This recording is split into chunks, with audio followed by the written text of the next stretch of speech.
கர்த்தருடைய பரிசுத்த நாமத்துக்கு மகிமை உண்டாவதாக.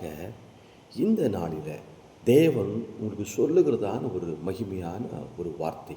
நீதிமொழிகள் 23ஆம் அதிகாரம் 18ஆம் வசனத்திலே வாசிக்கும் பொழுது, நிச்சயமாகவே முடிவு உண்டு, உன் நம்பிக்கை வீண் போகாது. எனக்கு பிரியமான கர்த்தருடைய பிள்ளைகளே, உன் நம்பிக்கை வீண் போகாது என்று கர்த்தர் சொல்லுகிறார். ஒருவேளை நீங்கள் நம்பிக்கை இழந்தவர்களாய் காணப்படலாம், நம்பிக்கை அற்ற ஒரு சூழ்நிலை இருக்கலாம். உங்களுடைய குடும்ப வாழ்க்கையில் இல்லாட்டா ஆசீர்வாதத்தில் ஏதோ ஒரு காரியத்தில் நம்பிக்கை அற்றவர்களாக இருக்கலாம். ஆனால் என் தேவன் சொல்கிறார், உன் நம்பிக்கையை விட்டு விடாதே. நீ என் மேலே நம்பிக்கையாயிரு, என் வார்த்தை மேலே நம்பிக்கையாயிரு.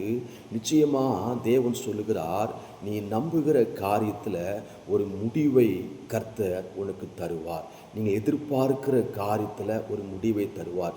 எந்த காரியத்தில் நீங்கள் முடிவை எதிர்பார்க்குறீங்களோ அந்த காரியத்தில் ஒரு முடிவை தருவார். சோர்ந்து போகாதீங்க, பயப்படாதீங்க, தைரியமாக இருங்க. கர்த்தர் யாவரையும் உங்களை ஆசீர்வதிப்பாராக.